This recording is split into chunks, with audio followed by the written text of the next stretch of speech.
좋으신 하나님, 참 좋으신 나의 하나님. 우리 하나님 앞에 영광의 박수 올려드리겠습니다. 이 시간 우리에게 주시는 하나님의 말씀, 신약성경 요한계시록 22장 21절 22절 말씀 함께 보시겠습니다. 요한계시록 22장 20절 21절 신약성경 423면입니다. 찾으셨으면 우리 한 목소리로 같이 읽겠습니다. 이것들을 증언하신 이가 이르시되 내가 진실로 속히 오리라 하시거늘 아멘. 주 예수여 오시옵소서. 주 예수의 은혜가 모든 자들에게 있을지어다. 아멘. 1994년입니다. 미국 월드컵을 앞두고 아프리카에서 예선이 치러지고 있었습니다. 당시 구리탄환이라고 불릴 정도로 정말 굉장히 빠른 선수들이 많았던 잠비아 축구 국가대표팀이 세네갈과 원정 경기를 마치고 돌아오던 중이었습니다.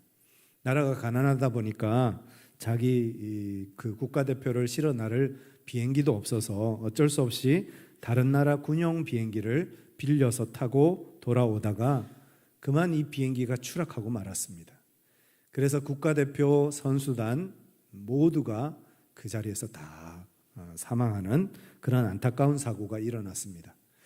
이후에 잠비아의 수도 루사카 축구 메인 경기장에서 그 수도에 사는 거의 대부분의 사람들이 다 모여서 그 먼저 떠난 그 국가대표들을 추모하며 장례식을 거행을 했습니다. 그리고 그들을 그 축구장 근처에 있는 곳에 잘 안장을 했습니다. 그리고 한참 뒤 이제 월드컵 예선이 계속 재개가 됩니다. 잠비아는 이제 모로코를 상대로 홈 경기장에서 이제 경기를 하고 있었는데 1-0으로 지금 지고 있었습니다. 사실 이 잠비아의 국가대표들이 이미 다 사망한 그런 상황이기 때문에 급조한 사람들, 그냥 축구 잘하는 사람들, 축구 좋아하는 사람들 모으다 보니까 뭐 오합지졸이 그냥 모인 거죠.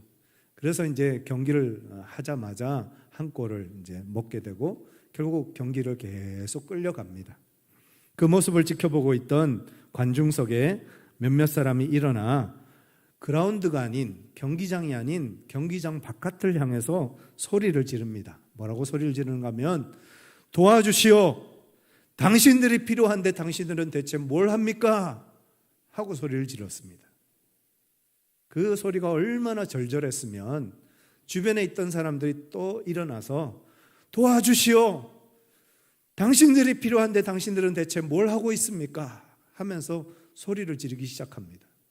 그러자 점점 그 소리가 퍼져 결국은 그 경기장에 있는 모든 관중들이 한마음 한뜻으로 똑같이 외칩니다. 도와주시오. 당신들이 필요한데 당신들은 대체 뭘 하고 있습니까? 하고 소리를 지르게 됩니다. 그 메아리가 경기장 안에 있던 선수들에게도 전달됩니다. 그러자 경기장 안에 있던 그 선수들이 비록 실력도 부족하고 경력도 없고 정말 축구를 그냥 좋아할 뿐이지 제대로 잘하는 것도 아닌 이 선수들이 목숨을 걸고 달리기 시작합니다. 자기들보다 훨씬 더 뛰어난 기량을 가진 선수들을 상대로 정말 목숨을 걸고 그 90분 동안 자기 생명을 다해서 최선을 다해서 경기를 뛰기 시작합니다. 그래서 결국은 그 경기를 2-1로 역전하게 됩니다. 참 놀라운 이야기죠. 상대는 도저히 상대가 안 되는 너무 크고 너무 화려하고 너무 능력이 많은 그런 상대였습니다. 그러나 이 잠비아의 선수들의 간절함이, 그 승리를 향한 간절함이, 그리고 그 잠비아의 그 모든 관중들의 같은 마음, 그 승리를 향한 간절함이, 먼저 죽은 그 선수들을 향한 그런 간절함이 하나가 되어질 때 결국 그 경기를 승리로 마칠 수 있게 되었다는 것입니다. 간절함이 강함을 이깁니다. 아무리 강한 상대라도 우리가 생명을 걸고 간절함을 가지고 최선을 다하면 어떤 상대도 이길 수 있고 어떤 거대한 장벽도 무너뜨릴 수 있다는 것입니다. 그런 간절함을 가지고 매일매일 믿음으로 승리하는 삶을 사시는 저와 여러분들 되시기를 간절히 축복합니다. 우리는 무엇을 그렇게 간절히 원하면서 살아야 할까요? 무엇을 그렇게 간절히 기다리면서 기대하면서 살아야 될까요? 오늘 말씀 20절을 다시 한번 같이 읽겠습니다. 이것들을 증언하신 이가 이르시되 내가 진실로 속히 오리라 하시거늘 아멘. 주 예수여 오시옵소서. 우리 예수님 속히 오시겠다고 약속하셨습니다. 우리가 기다리고 또 우리가 간절히 고대해야 할 것은 주님 오심을 기다리는 것입니다. 그리스도인이라는 말은 예수님의 오심, 그리스도의 다시 오심을 기다리는 사람들이라는 뜻입니다. 저와 여러분들이 예수님 다시 오심을 기다리면서 믿음으로 하루하루 살아가는 우리 모두가 되기를 원합니다. 왜 우리가 주님 다시 오심을 기다려야 할까요? 요한복음 14장 2절과 3절 같이 한번 읽겠습니다. 내 아버지 집에 거할 곳이 많도다. 그렇지 않으면 너희에게 일렀으리라. 내가 너희를 위하여 거처를 예비하러 가노니 가서 너희를 위하여 거처를 예비하면 내가 다시 와서 너희를 내게로 영접하여 나 있는 곳에 너희도 있게 하리라. 우리 예수님이 이 땅 떠나시면서 제자들과 우리들에게 하신 말씀입니다. 주님께서 이 땅을 떠나신 이유는 저 하늘나라에 거처를 준비하러 가신다는 겁니다. 그리고 그 거처가 준비되어지면 저와 여러분들을 데리러 오시겠다는 거예요. 그곳으로 우리를 영접해 주시겠다는 거예요. 그 영원한 하나님 나라 들어가게 하신다는 겁니다. 그 영원한 하나님 나라를 우리가 들어가게 하시고 그곳에서 주님과 먹고 마시는 기쁨을 누리게 하시겠다 약속하셨기 때문입니다. 요한계시록 1장 7절 말씀입니다. 같이 한번 읽겠습니다. 볼지어다 그가 구름을 타고 오시리라. 각 사람의 눈이 그를 보겠고 그를 찌른 자들도 볼 것이요 땅에 있는 모든 족속이 그로 말미암아 애곡하리니 그러하리라. 아멘. 사람들은 예수님 다시 오심을 기다리지 않습니다. 왜냐하면 그걸 알지도 못하고 믿지도 않기 때문입니다. 그러나 예수님 다시 오심을 경험하는 그때가 되면 그 예수님을 믿지 않았던 사람들, 예수님을 알지 못했던 사람들은 탄식하고 후회하고 애곡할 것입니다. 주님 다시 오심을 바라보면서 자신들이 얼마나 큰 잘못을 저질렀는지, 자신들이 얼마나 큰 죄를 지었는지를 깨닫게 될 것입니다. 계시록 11장 19절입니다. 같이 한번 읽겠습니다. 이에 하늘에 있는 하나님의 성전이 열리니 성전 안에 하나님의 언약궤가 보이며 또 번개와 음성들과 우레와 지진과 큰 우박이 있더라. 예수님 다시 오시는 날, 예수님을 기다리고 또 기다리던 사람들에게는 그날이 두려움과 공포의 날이 아니라 기쁨과 감사와 탄식과 영광의 날이 될 것입니다. 주님 계시는 그 나라에 우리가 들어가게 될 것이고 그곳에서 주님과 함께 먹고 마시며 영원토록 그분을 즐거워하는 그런 기쁨 속에 우리가 들어가게 될 것이기 때문입니다. 그 나라를 바라보면서, 그때를 바라보면서 믿음으로 살아가는 저와 여러분들 되시기를 간절히 축원합니다. 계시록 20장 12절에서 15절까지 말씀 같이 한번 읽겠습니다. 또 내가 보니 죽은 자들이 큰 자나 작은 자나 그 보좌 앞에 서 있는데 책들이 펴 있고 또 다른 책이 펴졌으니 곧 생명책이라. 죽은 자들이 자기 행위를 따라 책들에 기록된 대로 심판을 받으니 바다가 그 가운데서 죽은 자들을 내주고 또 사망과 음부도 그 가운데서 죽은 자들을 내주매 각 사람이 자기의 행위대로 심판을 받고 사망과 음부도 불못에 던져지니 이것은 둘째 사망 곧 불못이라. 누구든지 생명책에 기록되지 못한 자는 불못에 던져지리라.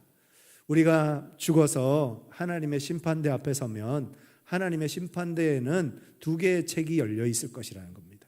하나의 책은 생명책이고 하나의 책은 우리의 행위에 대한 책입니다. 생명책은 예수 그리스도를 구주로 믿고 하나님의 자녀된 사람들의 이름이 기록되어져 있을 것이고 그 행위의 책은 예수 그리스도를 믿고 구원받은 사람들이 이 땅 가운데서 어떻게 살았는가, 어떻게 예수님을 기쁘게 하는 삶을 살았는가가 적혀 있을 것이라는 겁니다.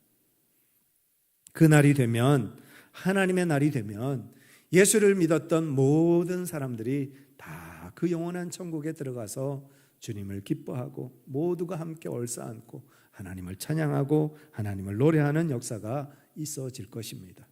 그때를 기다리며 믿음으로 하루하루 승리하면서 살아가는 저와 여러분들 되시기를 간절히 축복합니다. 요한계시록 21장 1절 2절 같이 한번 읽겠습니다. 또 내가 새 하늘과 새 땅을 보니 처음 하늘과 처음 땅이 없어졌고 바다도 다시 있지 않더라. 또 내가 보매 거룩한 성 새 예루살렘이 하나님께로부터 하늘에서 내려오니 그 준비한 것이 신부가 남편을 위하여 단장한 것 같더라. 주님께서 다시 오시면 지금 우리가 살고 있는 이 세상, 지금 살고 있는 이 땅과 이 하늘은 없어질 겁니다. 그리고 하나님은 새 하늘과 새 땅을 만드실 겁니다. 그리고 그 새 하늘과 새 땅 속에 저와 여러분들을 불러주셔서 그곳에서 영원토록 주님을 기뻐하며 찬송하며 감사하며 살아가게 하실 것입니다. 그 새 하늘과 새 땅에는 눈물도 없고 고통도 없고 아픔도 없고 이별도 없습니다. 그 새 하늘 새 땅에서는 더 이상 우리가 괴로워할 일이 없습니다. 언제나 주님 안에서 기뻐하고 감사하고 찬양할 것밖에 없는 그 영원한 나라, 그곳은 바다가 없다 그랬습니다. 바다는 하나님을 대적하는 그 모든 어둠의 역사를 말합니다. 그 모든 대적하는 역사가 없이 주님만을 온전히 높이고 주님만을 온전히 기뻐하고 주께 영광 돌리는 은혜의 삶을 살아가는 저와 여러분들을 주님께서 삼아 주실 겁니다. 그 영원한 소망 바라보면서 믿음으로 살아가는 우리 모두가 되기를 원합니다. 영원한 하나님 나라 준비하고 기다리는 삶은 진정으로 행복한 삶입니다. 그 영원한 나라, 그 영원한 천국을 기다리면서 그러면 우리는 어떻게 그 기다림의 시간들을 보내야 할까요? 오늘 말씀을 통하여서 세 가지만 함께 살펴보겠습니다. 먼저 첫 번째, 항상 기도하며 깨어있으라 말씀하십니다. 누가복음 21장 36절 같이 한번 읽겠습니다. 이러므로 너희는 장차 올 이 모든 일을 능히 피하고 인자 앞에 서도록 항상 기도하며 깨어있으라 하시니라. 언제 주님께서 우리에게 오실지 모릅니다. 아무도 모릅니다. 주님 오시는 그날은 도적같이 임할 것이라 했습니다. 그날을 기다리고 준비하는 사람들은 지혜로운 다섯 처녀처럼 등불과 기름을 가지고 주님 오심을 기다려야 합니다. 깨어서 기도하면서 주님 오심을 기다리고 그 주님 오심을 준비하는 삶을 살아가야 할 것입니다. 마태복음 26장 40절에 같이 한번 읽겠습니다. 제자들에게 오사 그 자는 것을 보시고 베드로에게 말씀하시되 너희가 나와 함께 한 시간도 이렇게 깨어 있을 수 없더냐. 제자들은 예수님이 십자가의 길을 따라 걸어가면서 잠자고 있었습니다. 그날이 이제 도래하고 가까이 오고 있음에도 불구하고 그들은 육신의 나약함 때문에, 연약함 때문에 잠들어 있었습니다. 하나님은 이 시대의 우리에게도 동일한 말씀하십니다. 깨어나라는 거죠. 잠들어 있지 말라는 거죠. 영적인 잠에서 깨어나서, 기도의 잠에서 깨어나서 주님을 바라보고 주님 오심을 기다리며 주님 오심을 준비하는 삶을 살라는 겁니다. 그럴 때 우리가 주님을 맞이하게 되어지고 그 영원한 나라, 그 영원한 천국에서 주님과 함께 기뻐하며 찬양하는 역사가 있을 것입니다. 유기성 목사님 지은 1시간 기도라는 책이 있습니다. 이 책에 이런 글이 나옵니다. 오늘날 한국교회의 문제는 기도의 모양만 있지 능력을 잃어버린 것입니다. 겉으로는 기도하지만 실제로 기도의 힘을 다 잃어버리고 예수님 당시 예루살렘 성전과 비슷한 영적인 문제에 빠져 있습니다. 당시 예루살렘 성전에서는 겉으로는 하나님께 제사드리고 기도하기는 하지만 그것은 형식일 뿐이고 실제로는 재물의 유혹에 빠져서 성전이 그야말로 이름만 기도하는 집이 되었기 때문입니다. 우리가 주님 앞에서 기도하면서 깨어있지 않으면 어떤 어려움이 우리에게 닥치고 어떤 위험이 우리에게 닥칠지 모릅니다. 그리고 그 모든 위험과 시련과 환난을 이겨내려면 깨어서 기도하지 않으면 안 된다는 것이죠. 같은 책에 웨일스 대부흥의 주역이었던 이반 로버츠 이야기가 나옵니다. 이 이반 로버츠는 평범한 광부였습니다.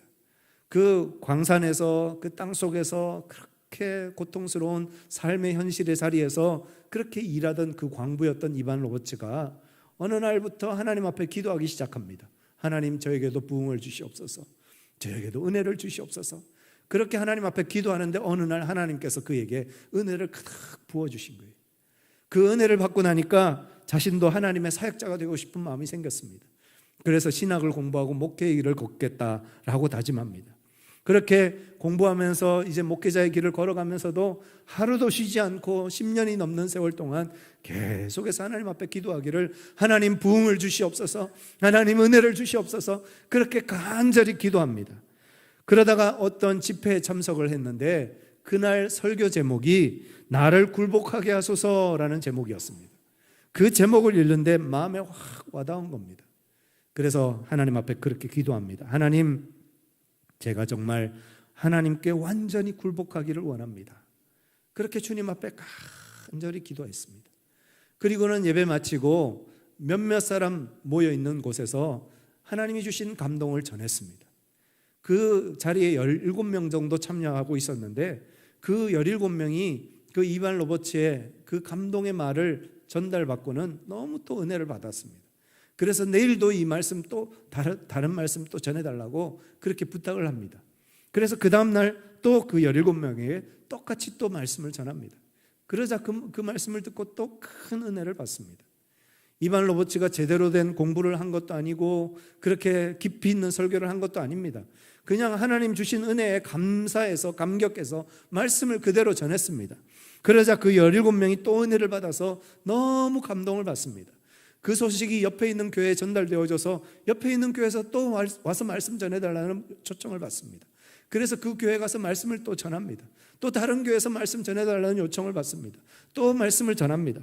그렇게 하면서 말씀을 전하기 시작했고 30일 만에 37,000명이 모여있는 강당에서 하나님의 말씀을 전하게 되어졌습니다.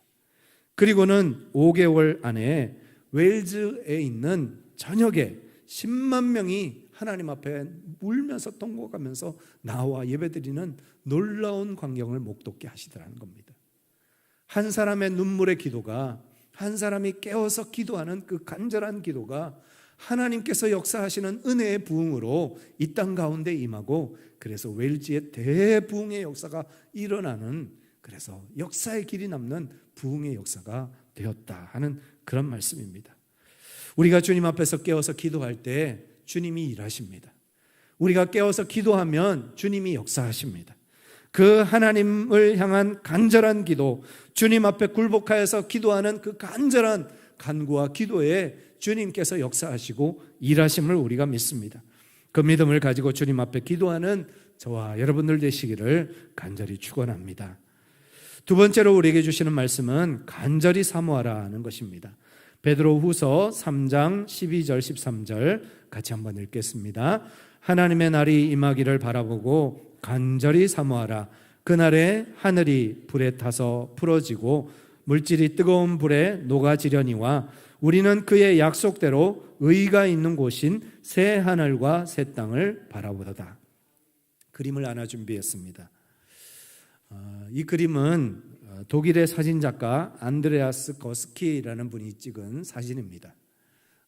나일강 주변에 푸른 들판과 또 강변과 그리고 하늘을 찍은 사진입니다. 제목은 라인이라는 제목입니다.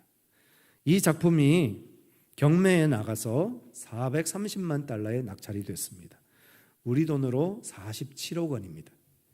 다들 집에 한 100억씩 다 가지고 계셔서 별로 놀라지도 않으시죠? 사진 한 장이 47억 원에 낙찰이 됐습니다. 세계에서 가장 비싼 사진 중에 하나가 됐습니다. 이 사진 한 장을 얻기 위해서 작가는 저 라인 강변에서 기다리고 또 기다리고 그 찰나의 순간을 담기 위해서 참 오랜 시간을 기다렸을 것입니다. 그래서 그 찰나의 순간이 왔을 때 셔터를 눌렀고 그래서 저런 작품이 만들어졌습니다. 하나님의 날은 간절히 사모하고 기다리는 사람들의 것입니다. 잠들어 있는 사람들은, 잠자고 있는 사람들은 그 도둑같이 임하시는 하나님의 임재를 어쩌면 놓칠지도 모릅니다. 그날과 그때는 아무도 알 수 없다 했습니다. 그러나 간절히 사모하고 기다리는 사람들은 그날과 그때가 멀지 않았음을 깨닫게 됩니다. 디모데후서 3장 1절부터 5절까지 말씀 한번 같이 읽겠습니다.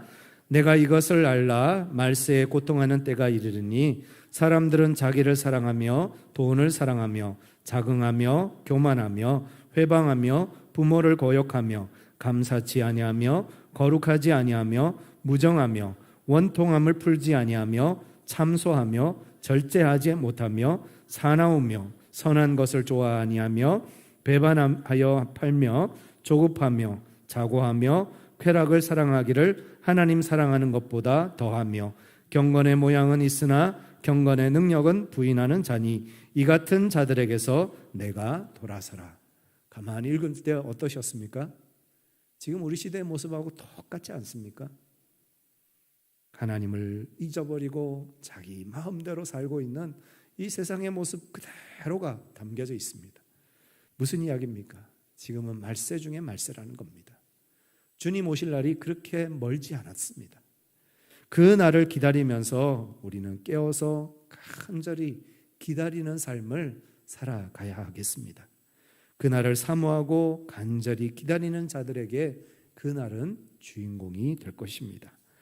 죽으면 죽으리라의 저자 안희숙 사모님이 30대 초반에 처녀의 몸으로 신사참배를 거부하다가 이제 감옥에 갇힐 신세가 되었습니다. 일본 경찰에게 쫓기는 그런 몸이 되었는데 이제 일본 경찰에게 붙잡히면 형무소에 들어갈 것이고 형무소에 들어가면 아마 순교할 것인데 이제 순교를 앞두고 있는데 내가 이 모습 이대로 주님 배워도 될까 하는 마음이 들더랍니다. 정말 하나님을 너무너무 사랑하는 마음으로 하나님 앞에서 거룩한 신부된 모습으로 주님 맞이하고 주님을 만나야 되겠는데 지금 나의 모습을 보니까 아닌 거예요. 안 되겠는 거예요. 그래서 어떻게 하면 더 주님을 반갑게 맞이할 수 있는 그런 준비를 할 수 있을까 고민을 하다가 금식을 하기로 작정을 합니다. 그래서 처음에 이제 3일 금식을 작정했습니다. 하루, 이틀, 3일이 되었는데 이분이 몸도 자그마한 분인데 저혈압까지 있었다고 합니다. 그래서 3일 되니까 죽을 것 같은 고통이 찾아왔습니다. 온몸이 불덩이처럼 막 뜨겁게 열이 오르고 그리고 온몸에 경련이 일어나는데 이러다 죽겠구나 하는 마음이 들더라는 거죠. 그럼에도 불구하고 이분이 내가 이 정도 고통도 못 참아서 이 정도 어려움도 참아내지 못하고 어떻게 순교의 길을 가고 어떻게 주님 만날 수 있을까 이런 마음이 들어서 참아내자 하고 견뎌냈습니다. 그러니까 어느 순간 그 고통이 갑자기 다 사라지더니 마음의 평안과 은혜가 충만해지더라는 거예요. 그렇게 이제 3일 금식을 끝냈습니다. 그렇게 은혜를 받고 3일 금식을 하고 나니까 또 금식하고 싶은 거예요. 그래서 또 3일을 금식하고 또 3일 하고 나니까 또 은혜가 너무 충만해서 그 다음에는 날짜를 늘려서 5일 동안 금식을 합니다. 또 5일 금식하고 나니까 그래도 은혜가 또 충만한 거예요. 그러니까 이제 7일, 10일 하면서 자꾸 날짜를 늘려갑니다. 그렇게 이제 금식을 마치 밥 먹듯이 그렇게 금식하면서 기도하면서 하나님 주시는 은혜와 기쁨 가운데 충만한 삶을 삽니다. 그러다가 일본 경찰에게 붙잡혀서 형무소에 끌려갔습니다. 형무소에 끌려가니까 얼마나 삶이 비참합니까? 얼마나 고통스러운 현장입니까? 그런데 이 안희숙 사모님은 오히려 감사했다는 거예요. 왜냐하면 이미 금식으로 단련이 되어져 있어서 형무소에서 이만큼 먹을 그 음식 주는데 그거 먹고도 너무 배부른 거예요. 너무 감사한 거예요. 형무소에서 춥고 배고프고 힘들고 어려운 삶을 살고 있지만 자신은 이미 순교하기로 각오를 했거든요. 순교해서 나는 주님 앞에 순교자로 가고 싶은 그런 열정과 열망을 가졌거든요. 그러니까 그 고통이 더 이상 괴롭지가 않은 거예요. 너무 감사한 거예요. 이렇게 순교할 수 있구나. 이렇게 하나님을 위해서 예수님 위해서 죽을 수 있다면 너무나도 감사하다 하면서 감사하는 거예요. 기가 막힌 이야기죠. 그러면서 6년 동안 그 형무소 생활을 지납니다. 그리고 형무소에서 6년 만에 풀려나게 됐습니다. 그런데 형무소에서 풀려나는 날 이 안희숙 사모님이 울었다는 거예요. 왜 울었느냐? 감사해서 감격해서 운 것이 아니고요, 순교할 수 있는 기회를 놓쳐서 울었다는 거예요. 이번에 죽을 수 있었는데, 이번에 순교해서 천국 갈 수 있었는데 주님께서 나를 여전히 살려놓으셔서 그래서 천국 가지 못해서 너무 고통스럽고 너무 괴로워서 그래서 울었다는 겁니다. 여러분, 천국을 기다리는 사람들은 이런 능력이 있습니다. 사람들은 다 어떻게든 더 살려고 애쓰잖아요. 하루라도 더 살려고 발버둥 치잖아요. 그런데 천국을 사모하는 사람들은 이 땅에 더 이상 소망이 없어요. 이 땅을 더 잘 살기 위해서 사는 것이 아니라 어떻게 하면 더 잘 죽을까? 어떻게 하면 주님 앞에 섰을 때 더 기쁜 모습으로, 더 영광스러운 모습으로, 더 거룩한 신부로 주님 앞에 설 수 있을까? 그것을 꿈꾸면서 그렇게 하루하루를 살아간다는 것입니다. 저와 여러분 또한 그 주님의 나라를 기다리면서, 그 주님의 나라를 준비하면서 거룩한 신부로 간절함으로 기다리고 준비하고 기다리고 준비하는 믿음의 삶을 사는 저와 여러분들 되시기를 간절히 축복합니다. 세 번째 우리에게 주시는 말씀은 모이기를 힘쓰라 하셨습니다. 히브리서 10장 25절입니다. 같이 한번 읽겠습니다. 모이기를 패하는 어떤 사람들의 습관과 같이 하지 말고 오직 권하여 그날이 가까움을 볼수록 더욱 그리하자. 천국을 사모한다 하면 다들 막연히 죽어서 가는 천국 기다리는 거구나 라고만 생각합니다. 그런데 우리가 이 땅에서 너무 괴롭고 고통스럽고 죽을 것 같은데 죽어서 가는 천국만 기다리면 되겠습니까? 하나님 그걸 기뻐하실까요? 여러분, 우리가 죽어서 가는 하나님 나라를 천국이라고 부릅니다. 그런데 이 땅에서 경험하는 천국을 하나님 나라라고 합니다. 하나님은 우리가 이 땅에서 하나님 나라를 누리고 천국을 맛보기를 원하십니다. 이 땅에서 괴로워 죽겠는데, 죽을 것 같은데 빨리 천국 갔으면 좋겠다, 그런 마음으로 사는 것이 아니라 이 땅을 하루를 살아도 천국으로 살기를 주님께서 원하신다는 거예요. 그러면 어떻게 하면 우리가 매일매일의 삶 속에서 천국을 누리면서 살아갈 수 있을까요? 사도행전 2장 46절 47절 같이 한번 읽겠습니다. 날마다 마음을 같이하여 성전에 모이기를 힘쓰고 집에서 떡을 떼며 기쁨과 순전한 마음으로 음식을 먹고 하나님을 찬미하며 또 온 백성에게 칭송을 받으니 주께서 구원받는 사람들을 날마다 더하게 하시니라. 초대교회 성도들의 삶의 모습입니다. 초대교회 성도들이 왜 날마다 성전에 모였을까요? 무엇 때문에 날마다 성전에 모였을까요? 지금은 러시아입니다만 예전에는 구소련 일대가 있었죠. 그 구소련의 한 교회에 어떤 선교사님이 방문을 했습니다. 예배를 드리는데 예배 드리는 내내 성도들이 다 눈물바다인 거예요. 한 사람도 울지 않는 사람이 없어요. 앞에서 설교하시는 목사님도 울고 예배 드리는 모든 성도들도 다 울고 있더래요. 대체 이 교회는 무슨 은혜가 있길래 이렇게 다들 울면서 기도를 하나 해서 궁금해서 예배를 마치고 그 교회 목사님에게 물었습니다. 대체 이 교회는 무슨 사연이 있길래 이렇게 교인들이 다 울면서 예배를 드립니까? 하고 물으니 그 목사님이 하시는 얘기가 두 가지 이유입니다. 첫 번째로는 그 소련 경찰에게 붙잡혀서 이미 순교한 분들이 많습니다. 이미 세상을 떠난 성도들이 많습니다. 그런데 그래도 한 주간 살아남아서 이렇게 모여서 예배 드릴 수 있는 것에 너무 감사해서 감격해서 우는 겁니다. 다들 그 비밀 경찰들에게 붙잡혀가서 고문당하고 죽임을 당했는데 우리는 그래도 아직 살아남아 있어서 그래서 하나님 앞에 이렇게 감사하면서 감격하면서 주님 앞에 예배 드리는 겁니다 하더랍니다.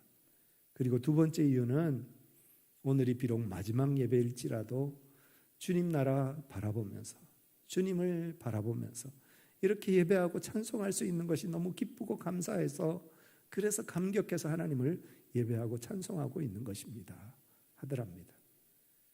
여러분, 다음 주에 우리 다 만났으면 좋겠습니다. 그죠? 그러나 그럴 수 없는 분들도 있을지도 몰라요. 우리가 이렇게 함께 모여서 예배하는 것만으로도 얼마나 감사한 일인지 모릅니다. 또 다음 주에 다시 만나서 한 주간의 삶 속에서 하나님이 나와 어떻게 동행하셨고 나와 어떻게 함께 하셨고 그것을 나누고 그것을 교제하고 그리고 서로 부둥켜 안고 기도하고 그 하나님의 은혜 안에서 다시 힘을 얻고 용기를 얻고 다시 세상에 나가서 주님의 말씀을 전하고 주님의 뜻대로 살고 또 핍박당하고 고난당하고 어려움 당하지만 또 성도들이 모여서 함께 서로 위로하고 격려하고 그게 교회 아니겠습니까? 그죠? 이런 기쁨이 우리 안에 있기 때문에 이런 은혜를 우리에게 나누어 주시기를 원해서 모이기를 힘쓰라고 말씀하시는 겁니다.